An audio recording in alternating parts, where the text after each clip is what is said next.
하나님 주시는 말씀 같이 보겠습니다. 요한복음 21장 1절에서 4절까지 말씀입니다. 요한복음 21장 1절에서 4절, 제 성경으로 신약 183면입니다.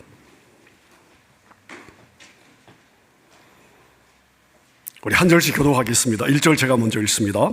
그 후에 예수께서 디베랴 호수에서 또 제자들에게 자기를 나타내셨으니 나타내신 일은 이러하니라. 2절, 시몬 베드로와 디두모라 하는 도마와 갈릴리 가나 사람 나다나엘과 세베대의 아들들과 또 다른 제자 둘이 함께 있더니 시몬 베드로가 나는 물고기 잡으러 가노라 하니 그들이 우리도 함께 가겠다 하고 나가서 배에 올랐으나 그날 밤에 아무것도 잡지 못하였더니 날이 새어갈 때에 예수께서 바닷가에 서셨으나 제자들이 예수인 줄 알지 못하는지라.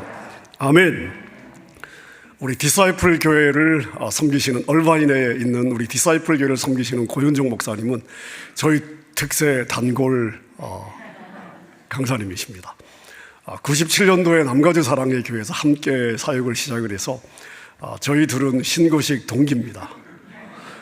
고 목사님은 함께 거의 한 10여 년 함께 사역을 하면서 늘 언제나 정말 신실한 말씀의 종이었고 기도의 종이었습니다.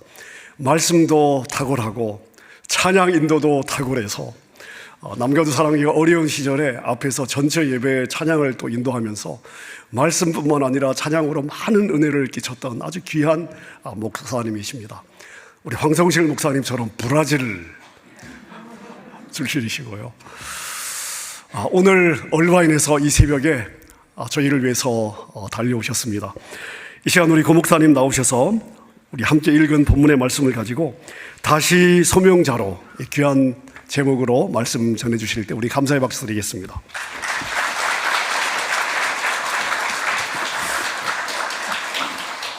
네, 감사합니다. 아침부터 칭찬을 들으니까 되게 좋네요. 네. 여러분 만나서 너무 반갑고요. LA 사랑에 위해서 불러주셔야 제가 LA를 이렇게 올 수 있습니다. 정말 오랜만에 이렇게 와보는데요. 오늘 본문 요한복음 21장 1절에서 4절만 읽었지만 사실 21장 전체를 여러분과 함께 이 아침에 나누기를 원합니다. 요한복음 21장은 그 공간복음에는 전혀 찾아볼 수 없는 요한복음만의 아주 유니크한 스토리입니다. 주님께서는 사도 요한을 통해서 요한복음 21장을 기록하게 하심으로 실패했던 베드로가, 여러분 베드로가 왜 실패한지 아시죠? 예수님을 3번 부인했던 베드로가 어떻게 회복이 되었는지, 그가 어떻게 다시 소명자로 회복이 되었는지, 베드로의 회복에 대한 이야기가 요한복음 21장입니다.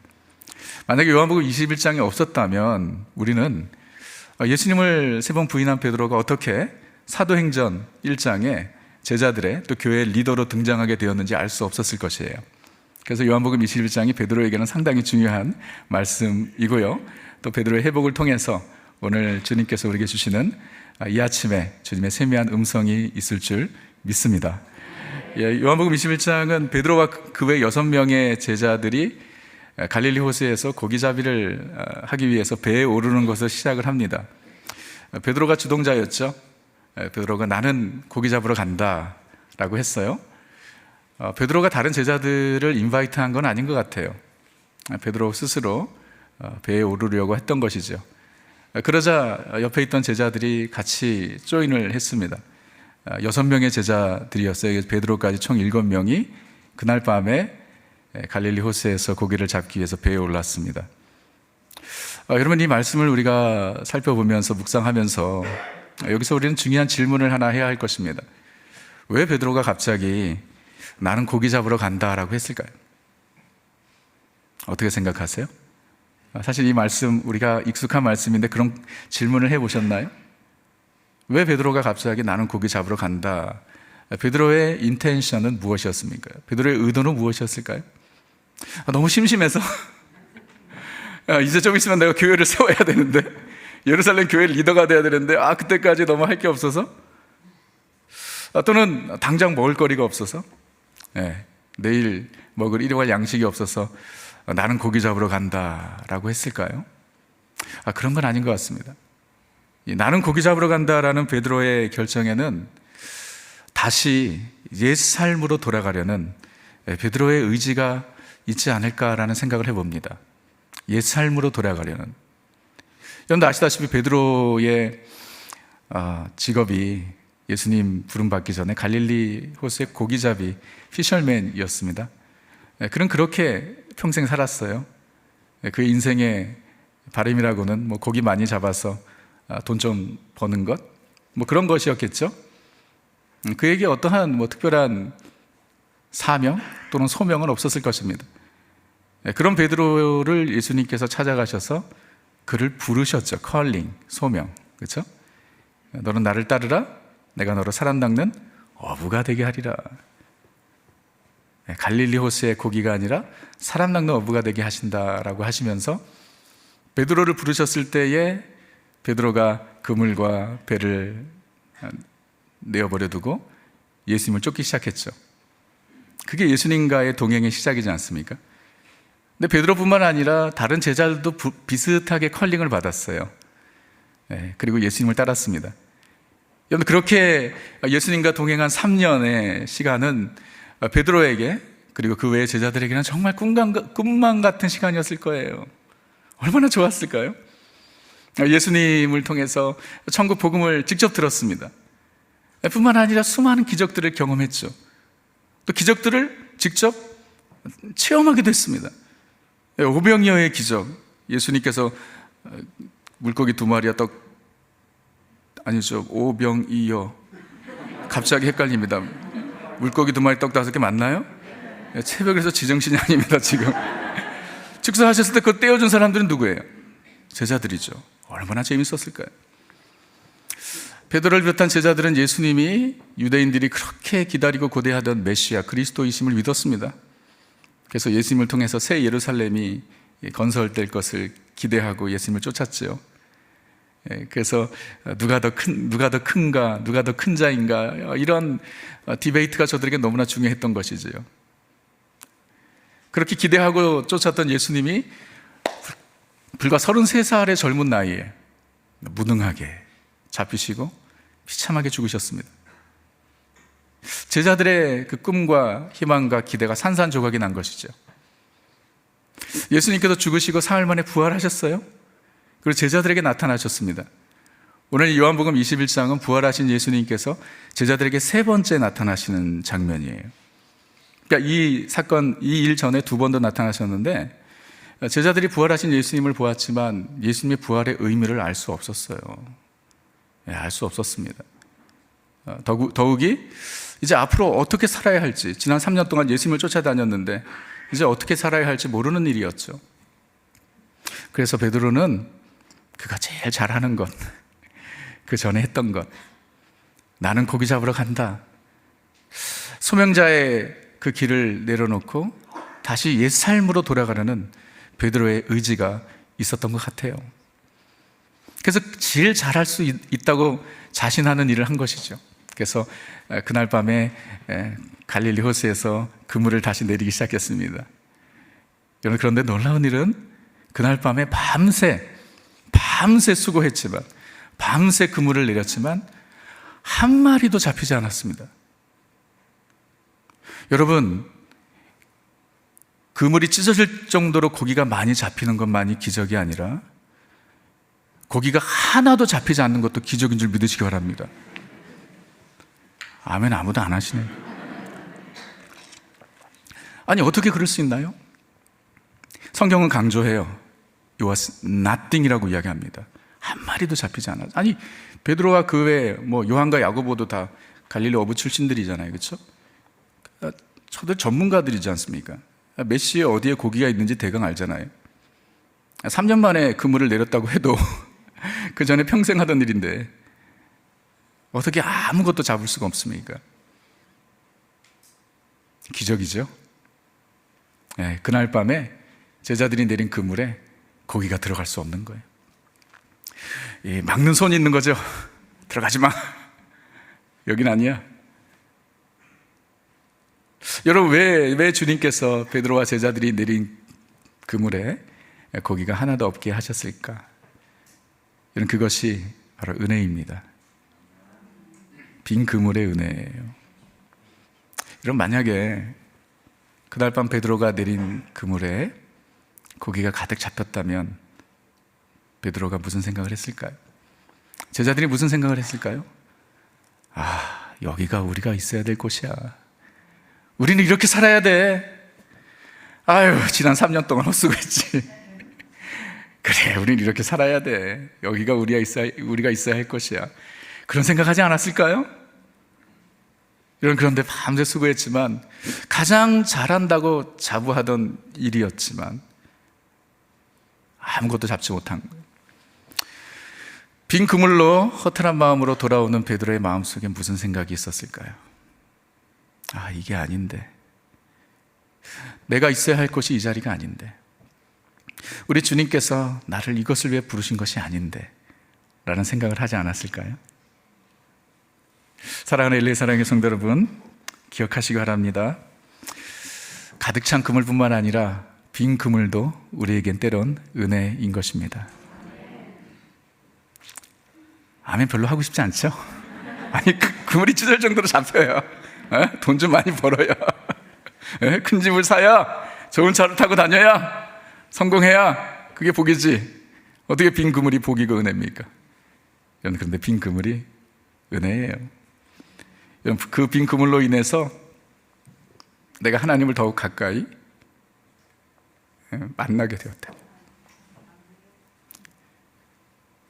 그 빈 그물로 인해서 내가 주님을 더 깊이 경험하게 되었다면, 그 빈 그물로 인해서 나의 작음을 알고 우리 하나님의 크심을 알게 되었다면,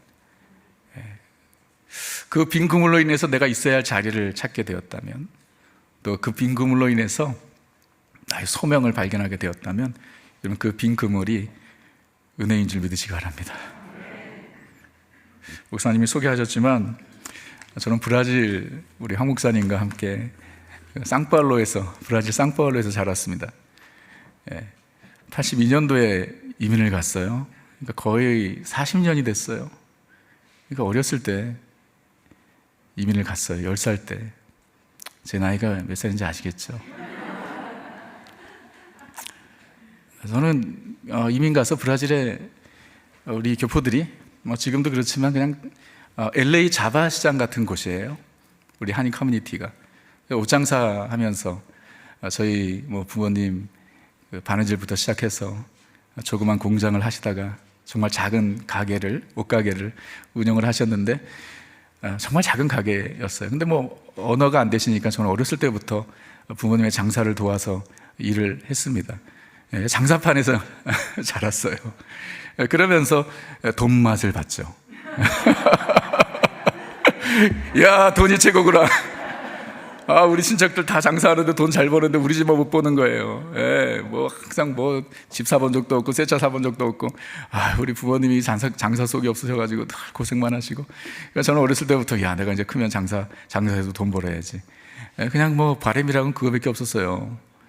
그런 가운데 고등학교를 들어가면서 마음속에 그래도 장사를 하겠지만, 거기는 이제 대학교를 나와도 어차피 장사를 하고 그랬어요. 옛날에는. 지금은 좀 다를 수도 있겠지만, 어차피 장사를 할 건데 그런데 이제 고등학교 2학년이 되면서 대학교를 한번 가보고 싶은 거예요.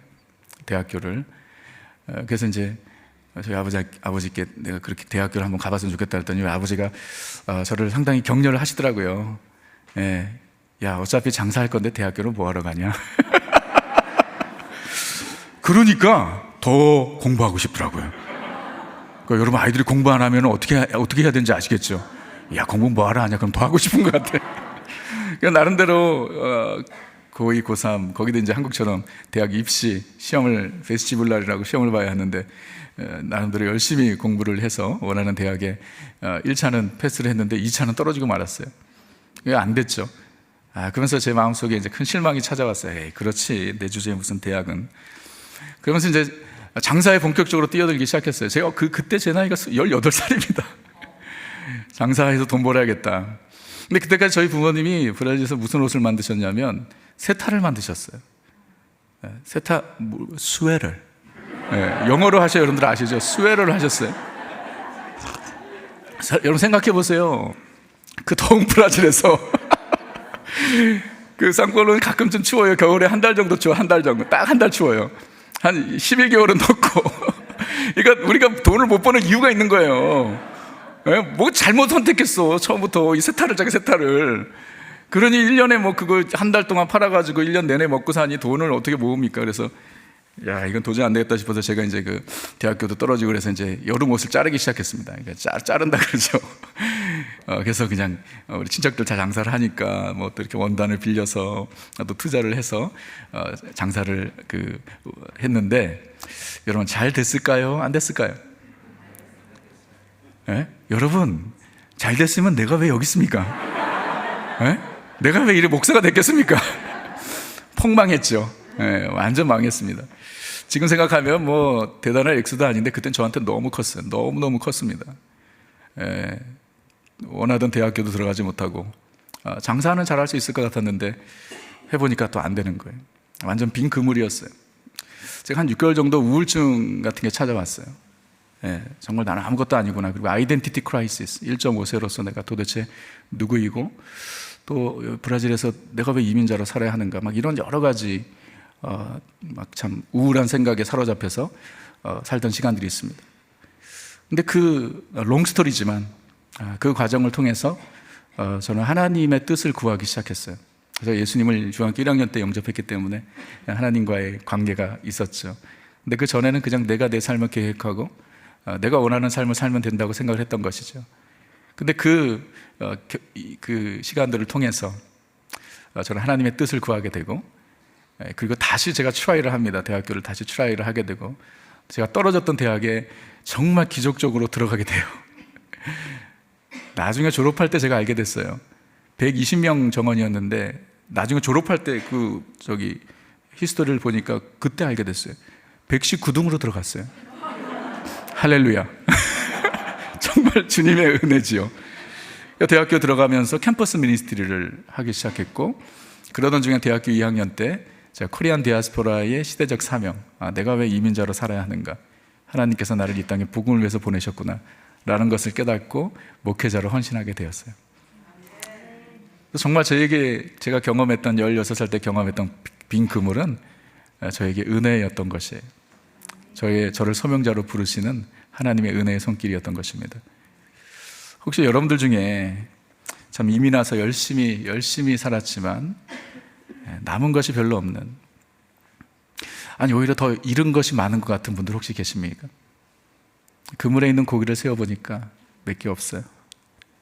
그래서 나는 참 실패자다, 나는 이민 잘못 왔다, 나는 헛살았다 라고 생각하시는 분들이 혹시 계신지 모르겠습니다.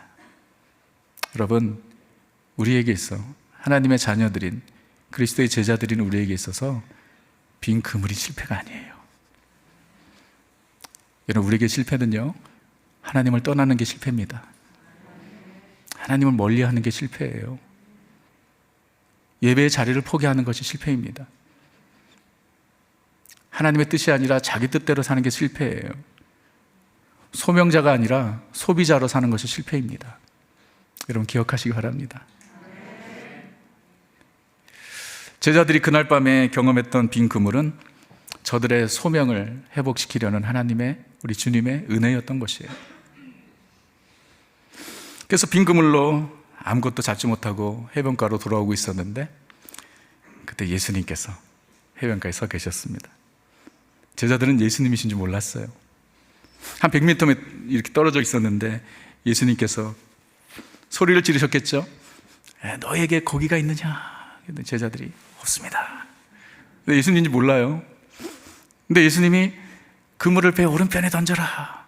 근데 예수님인지도 모르면서 어쩌면 그 음성에 어떠한 권위가 느껴졌는지 그물을 배 오른편에 던지라고 명령하시니까 제자들이 그것을 또 순종해서 그물을 배 오른편에 던졌어요. 그랬더니 고기가 그물이 찢어질 정도로 잡히는데 몇 마리가 잡혔어요? 153마리. 여러분, 배 오른편과 왼편은 1, 2km 떨어진 게 아니죠. 한 1, 2m 거리예요. 그러니까 또 그 갈릴리 호수의 고기들이 배 오른편에 다 모여 있던 것이죠. 그러니까 그날 밤에 누가 제일 바빴을까요? 갈릴리 호수의 고기들이죠.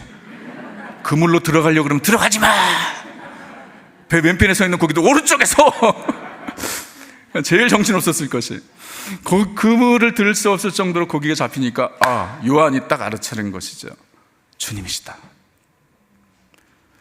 그러니까 베드로가 주님이시다라는 소리를 듣자 바로 겉옷을 입고 물에 뛰어듭니다.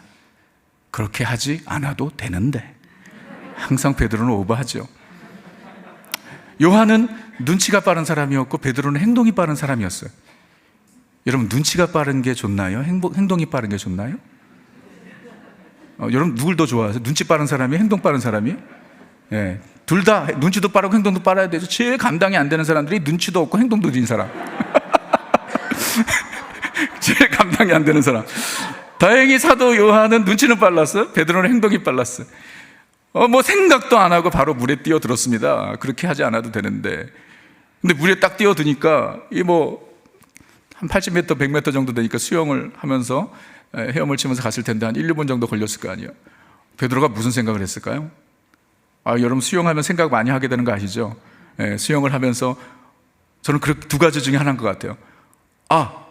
나의 실수. 내가 왜 뛰어들었지? 왜냐하면 다른 제자들보다 조금이나마 먼저 가면 예수님과 1대1로 있어야 돼요. 근데 베드로는 아직까지도 예수님께 그날 밤에 있었던 일을 설명할 기회가 없었어요.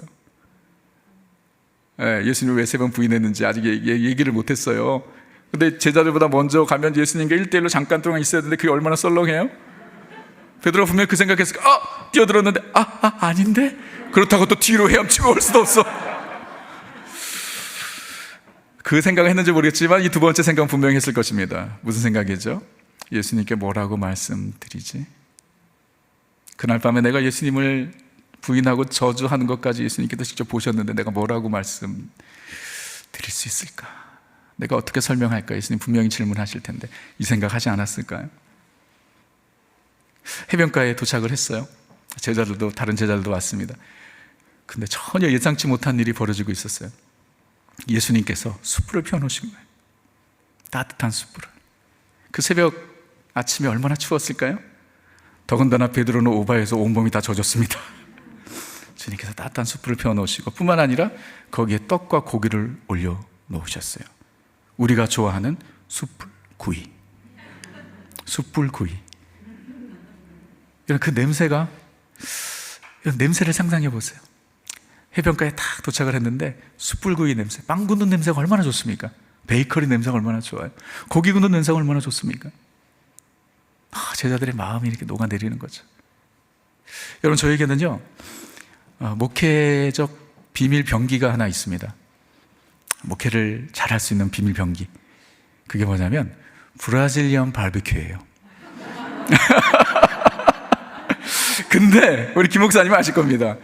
이게 농담이 아니에요. 저는 안가 사랑의교회에서 고등부 전도사로 사역했을 때부터 브라질리언 바비큐 미니스트리를 했어요. 제가 고등부 전도사로 사역을 했는데 교사들이 한 달에 한 번 원래회를 모이는데 모이질 않는 거예요. 그때부터 제가 저희 집에서 브라질리언 바비큐를 해주기 시작했어요. 100% 참석. 그렇게 해서 대학부, 청년부, 정말 제 아내가 정말 너무 많은 수고를 하고 저희 와이프도 브라질 출신이거든요. 3살 때 브라질 갔어요. 근데 정말 브라질 음식을 너무 잘해요. 브라질 사람보다 더 잘해. 그래서 우리 성도님들, 제가 교회 디사이플 교회를 13년 지금 개척하고 14년째인데 우리 성도님들이 저희 집에 오는 걸 너무 좋아하세요. 지난 2년 동안 코로나 때문에 그걸 못해가지고 좀 너무 안타까운데 그 바비큐 미니스트리를. 이제 오시면은 저희 집에 오면은 브라질 음식을 드세요. 그리고 제가 고기를 구워드리는데요. 제가 고기를 정말 잘 구워요. 한번 해드릴까요? 네? 그래서 고기를 이제 성도님들 오시기 전에 백야드에서 고기를 이렇게 구우면요, 그 고기 냄새가 숯불에 굽는, 그리고 불이 중요해요. 가스불 가지고 안 돼요. 숯불에 해야 돼. 숯불에 굽는 고기 냄새가 막 사방에 진동을 합니다. 그럼 우리 성도님들이 그 스트릿에 길에 차를 세우고 딱 문을 여는 순간부터 그 냄새가 임하기 시작하죠. 그러면 모든 굳었던 마음, 딱딱했던 마음이 녹아지기 시작하고 교회와 담임 목사에 대한 불만이 다 사라지기 시작합니다. 할렐루야. 그래서 고기 먹으면서 힘든 얘기 해본 적이 없어요. 그래서 힘든 당회도 다 저희 집에서 했습니다. 할렐루야. 이 비밀 병기예요. 이 냄새 사람의 마음을 녹이죠. 이 베드로가 떨리는 마음으로, 제자들이 설레이는 마음으로 도착을 했는데 고기 냄새가, 빵 굽는 냄새가, 마음이 또 몸이 녹아내리죠. 예수님께서 제자들을 위해서 조반을 준비해 주신 거예요. 저들의 그 허기진 배를 채워주기 위해서 주님께서 조반을 준비하시고 나누어 주셨습니다. 여러분, 왜 예수님께서 그렇게 하셨을까요? 우리가 성경을 읽을 때, 특별히 우리가 사복음서를 읽을 때 분명히 알아야 하는 것은 예수님의 모든 행동에는 의미가 있다는 것이죠. 그냥 무의미한 것이 하나도 없어요. 예수님의 모든 행동에는 영적인 레슨이 담겨져 있습니다. 예수님께서 제자들의 발을 씻어주셨잖아요. 왜 씻어주셨어요? 냄새가 나서? 아니죠. 저들에게 겸손을 가르쳐 주시기 위해서. 예수님께서, 이 부활하신 예수님께서 세 번째 제자에게 나타나신 것인데 왜 저들에게 아침을 준비해 주셨을까? 손수. 여러분, 의미가 있지 않을까요? 그냥 저들의 허기진 배를 채워주기 위해서만? 아니에요. 거기엔 레슨이 또는 메시지가 분명히 담겨있는, 메시지가 분명히 있는 것입니다. 메시지가. 예수님께서 제자들에게 전하고 싶은 메시지가 있었던 거예요. 그것이 과연 무엇일까? 여러분, 제자들은, 베드로는요, 그리고 제자들은 예수님의 죽으심으로 인해서 매우 혼란스러웠습니다. 그냥 예수님이 그리스도인 줄 믿고 예수님께서 새 이스라엘을 건설할 것을 기대하고 지금까지 달려왔는데 예수님께서 사라져버리신 거예요. 나는 고기 잡으러 간다.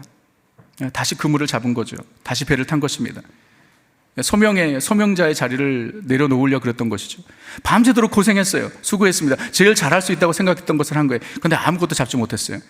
근데 예수님의 명령에 순종해서 그물을 배 오른쪽에 던졌더니 그물이 찢어질 정도로 잡혔어요. 예수님께서 하신 것이죠.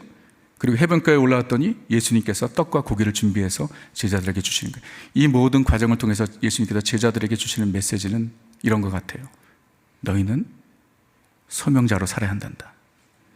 너희는 갈릴리 호수의 고기가 아니라 사람 낚는 어부로 부르심을 받았단다. 너희는 나의 복음을 모든 민족에게 전해야 할 소명자들이다. 그러므로 너희가 이제 사는 목적은 더 이상 떡과 고기가 아니야.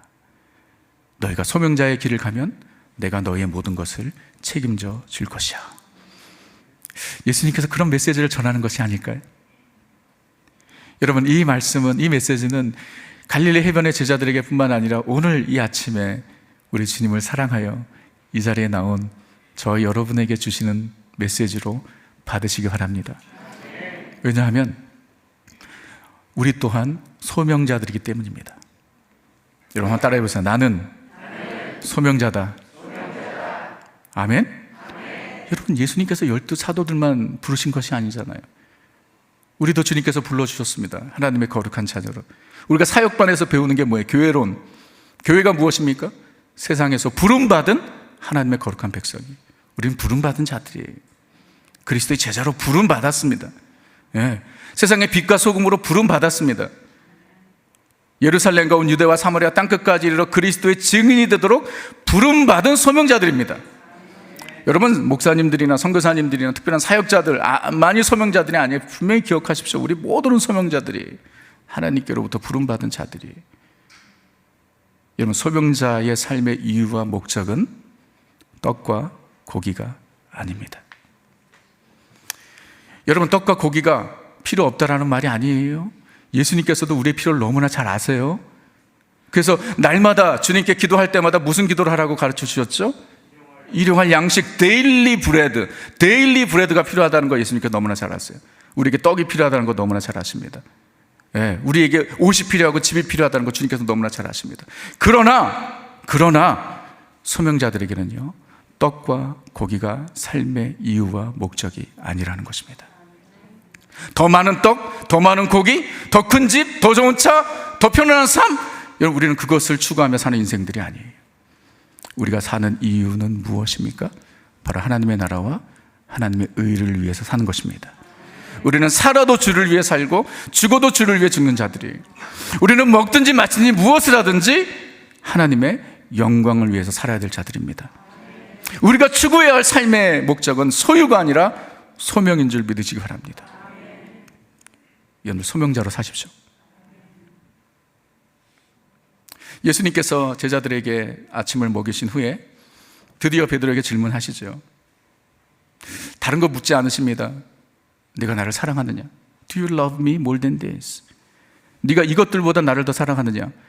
한국 성경에는 이 사람들보다 나를 더 사랑하느냐라고 돼 있지만 원래 원어는 이것들보다예요.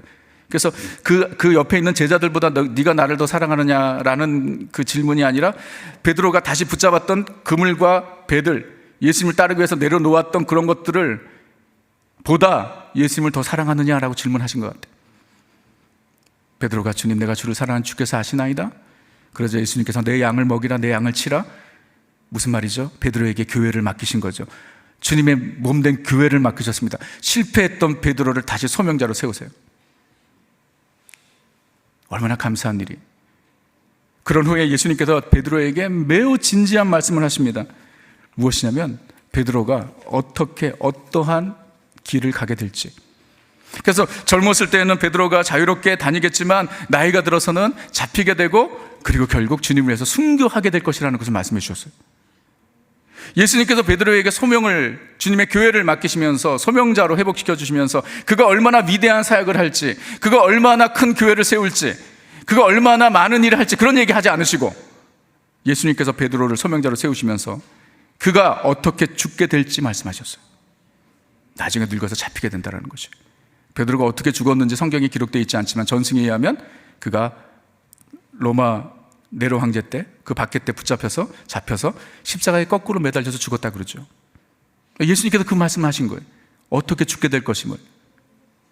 여러분, 그런데 예수님께서 이런 진지한 말씀을 하시는데 베드로의 반응은 너무나 의외예요.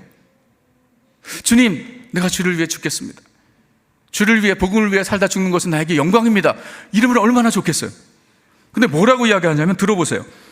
베드로가 돌이켜 예수께서 사랑하시는 그 제자가 따르는 것을 보니 그는 만찬석에서 예수의 품에 의지하여 주님을 파는 자가 누구오리까 묻던 자더라.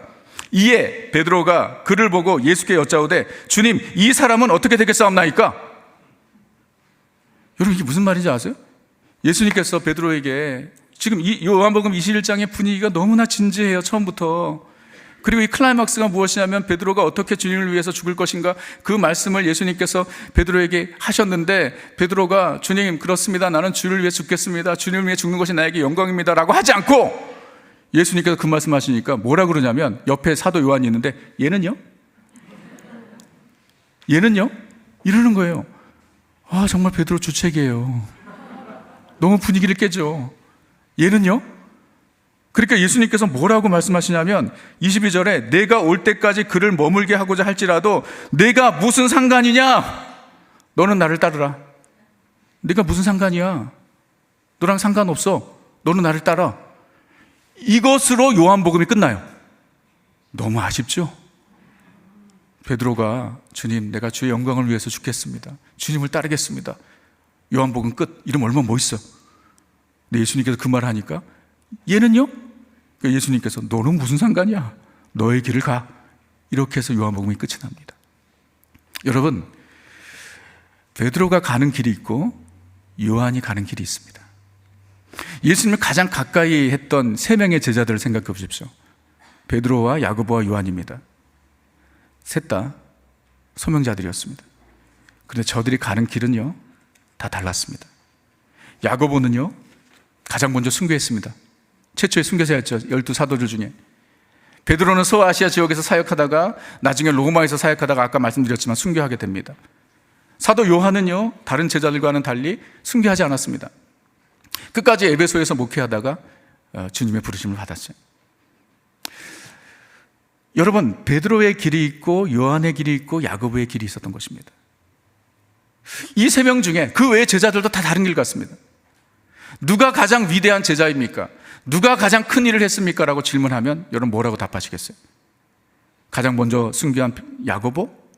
네, 많은 교회를 개척한 베드로? 끝까지 남아서 요한계시록을 기록한 요한이 가장 큰 사도입니까? 여러분, 이 질문 자체가 의미가 없는 것입니다. 소명자들에게는. 베드로는 베드로의 길을 가면 되는 것이에요. 야고보는 야고보의 길을 가는 것입니다. 요한은 요한의 길을 가는 것이에요. 야고보는 제대로 사역도 하지 못하고 주님께 부르심을 받았습니다. 순교했습니다. 여러분, 그와 마찬가지로 소명자인 저와 여러분에게는요, 우리 각자가 걸어가야 할 길이 있다라는 것입니다. 주님께서 나에게 예비하신 길이 있어요. 나의 달려갈 길이 있다라는 것입니다. 근데 문제는 뭐냐? 우리는 자꾸 다른 사람의 길을 보는 거예요. 얘는요, 쟤는요. 여러분, 김기성 목사님이 걸어가야 할 길이 있고 고현정 목사가 걸어가야 할 길이 있습니다. 다른 거예요. 김기성 목사님은 LA에서 길을 걸어가고 저는 얼바인에서 길을 걸어갑니다. 여러분, 목회자라고 목사라고 다 똑같은 길을 가야 되냔 말입니다. 어떤 목회자는 1000명, 10,000명 교회를 하는 목회자도 있어요. 또 어떤 목회자들은 평생 정말 100명 넘기지 못하는 성도들을 대상으로 목회하는 분들이 사실 이민교회에서는 다수지요. 큰 교회에서 목회한 목사는 큰 목사고, 작은 교회에서 목회한 목사는 실패자입니까? 작은 목사입니까? 아니에요. 각자 자기의 길을 가면 되는 것입니다. 주님께서 나에게 걷게 하신 그 길이, 마이 웨이가 베스트 웨이인 줄 믿으시기 바랍니다. 근데 우리의 문제는 무엇인지 아세요? 베드로와 같이 자꾸 다른 사람 보는 거예요. 다른 사람 길이 편해 보이는 거예요. 다른 사람 길이 좋아 보이는 거예요. 예. 다른 사람 집이 더 좋아 보이는 거예요. 우리는 항상 비교하죠. 이게 문제입니다. 하나님께서 내게 예비하신 그 길을 우리는 꿋꿋이 달려가는 것. 언제까지? 주님 앞에 서는 그날까지. 곁눈질 하지 말고 흔들릴 때마다 믿음의 주요 온전케 하시는 예수 그리스도를 바라보고, 어쩌면 내가 가는 이 길이 다른 사람 길보다 더 어려울 수 있어요. 더 힘든 고난의 길일 수도 있습니다. 더 쉽지 않은 길일 수도 있어요. 더 험난한 길일 수도 있습니다. 그러나 주님께서 내게 가라고 하신 길이기에 오직 주님만 바라보고 이 길을 끝까지 달려가는, 그것이 바로 소명자의 삶이라는 것을 믿으시기 바랍니다. 그러므로 다른 사람과 비교하지 마시고 주님께서 내게 주신 그 길을 꿋꿋이 달려가시는 우리 LA 사랑에게 성도님들 되시기를 주님의 이름으로 축원합니다. 저는 그랬으면 좋겠어요. 예. 제가 이거 목회를 해보니까 이게 쉽지는 않아요. 여러분, 쉬워 보이세요? 제가 고생한 얼굴이에요? 아니면 안 한 얼굴이에요? 정말 저는 우리 목사님 더 아시겠죠? 교회를 개척하고 사역 자체가 큰 짐이에요. 그렇죠? 제가 13년이 됐어요. 13년이 됐는데 가끔 그런 생각이 들어요. 와, 이걸 어떻게 15년, 20년 더 하지? 네, 한순간도 한 시간도 머리가 비어있지 않아요. 항상 목회, 설교에 대한 생각. 쉽지 않은 길인 것 같아요. 그래서 때로는 우리 와이프랑 그런 얘기를 해요. 야, 우리가 뭐 이렇게 일찍 개척을 했지? 부교육자로 있었을 때 너무 좋았는데 좀 더 인조이 할걸? 뭐가 그렇게 급했지? 이런 생각을 합니다. 그런데 주님께서 저에게 가라고 하신 길이에요. 그래서 저는요, 다른 거 원하지 않아요. 그냥 이 길 굳이 가서 우리 주님 앞에 섰을 때 주님께서 그냥 한마디만 해주시면 될 것 같아요. 신실한 종아, 네가 나를 위해서 수고 많았구나. 저는 그거면 될 것 같아요. 뭐 어떤 상도 바라지 않아. 이미 주님께서 제게 주신 상, 은혜가 너무 크기 때문에 그러면 될 것 같아요. 저는 그날을 바라보며 오늘도 주님께서 나에게 가라고 하시는 이 길을 걷고 있습니다. 여러분도 그 믿음으로 끝까지 승리하시는 우리 사랑의 교회 성도님들 되시기를 주님으로 축원합니다.